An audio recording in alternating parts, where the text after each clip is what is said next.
Thank you for listening to the Yoga Therapy Hour podcast. The episode that you have chosen is no longer available on this platform. If you go to the show notes, you'll see that we now have a Patreon page. You can find the link in the show notes. And by going to Patreon, you will have full access to all of the audio files from season 1, 2, and beyond.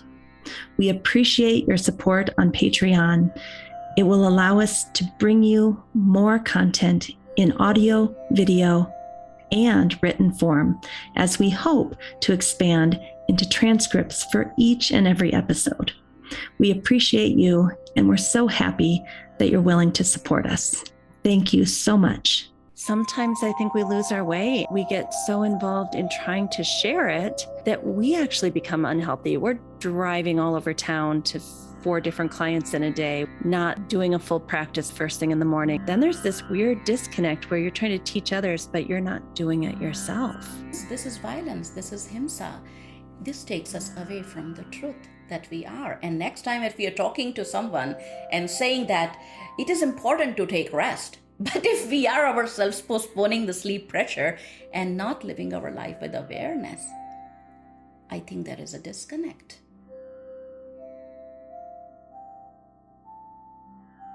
And this is just very important to observe those moments and to learn, and at the same time be compassionate.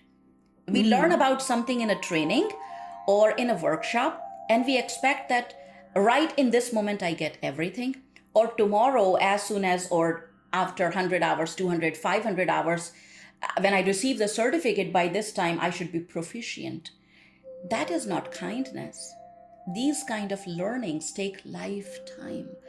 Amy, I'm sharing with you and to the listeners that the concepts I learned from my teacher, even the basic concepts of prana, apana, samana, vyana, udana, the 5 pranas and how they function and how we calibrate them, I learned about it at the age of 19 from my teacher formally. I get them now. Right. It took more than half my life. I'm 44 now.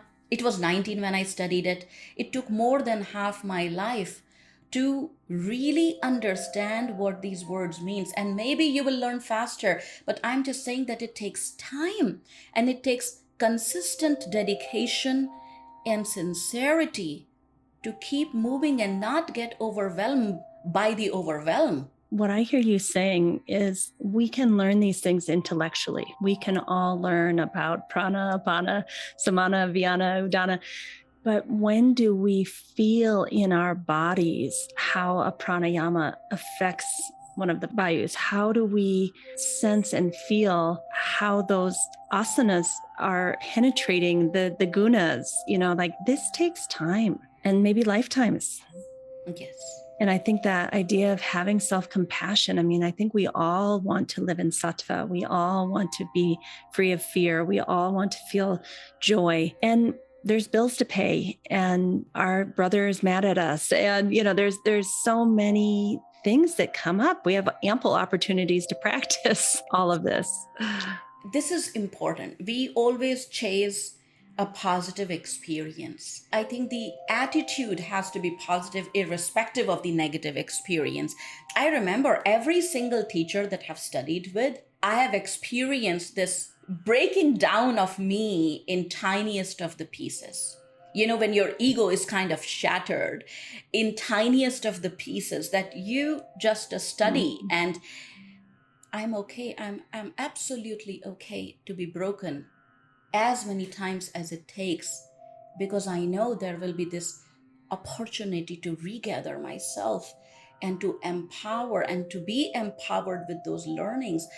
I think we run away from these experiences that break and shake us. And those experiences are the very moment where you get to pick and choose that how will you be formed now? How are you going to pick yourself now? And what is going to be different? And how is it going to be different? So I really think of all those moments with gratitude. Every single time my teacher said something that really broke me into tiniest of the pieces, and I'm like, who am I? In that moment, who am I? But then slowly over a period of time, you get to gather yourself. And this is important, what you mentioned, the idea of compassion and giving yourself time. It is, we are in the age where there was shipping, and then there was 5 day shipping, and then there was 2 day shipping, and then there was 1 day shipping, and then there is now you can go and pick up from the warehouse. We are so used to getting things now that we have almost forgotten that everything doesn't follow that principle. And nature doesn't follow that principle. No, it's almost like we are putting almost like this pressure on a bud to bloom now. No, it takes time. What we are learning now is a seed. What I learned from my teachers, from my parents living with them in the joint family, from my grandmother, I did not get those things then. Those things took time as a seed. And yes, you have to nurture them with awareness that you have something precious, and be ready to go through that grind and know that it will blossom and it will flower and it will have that fragrance. But it takes time. And be okay with that. What is the rush? These things are transformational. When you become what you speak, or what you speak is a consequence of who you have become, that thing has so much power because it's carrying the truth. Hey, did you know that each week on the podcast, we give you a free infographic that you can use with your clients, your students, or for your own personal studies? So check out the show notes. There's a link on where you can sign up. And not only will we send you the infographic from this week, but if there's a topic that's similar in the future, we'll also put you on that list. And we'll never sell your data or send you things that you haven't asked for. Please share the episode with a friend or colleague. We're so grateful you're willing to share. Feel free to continue these conversations on our private Facebook group called Yoga Therapy Hour Podcast with Amy Wheeler. Remember, we have a mobile app coming out May 2nd, 2022 that tracks mental health and so much more using the foundations of yoga and Ayurveda.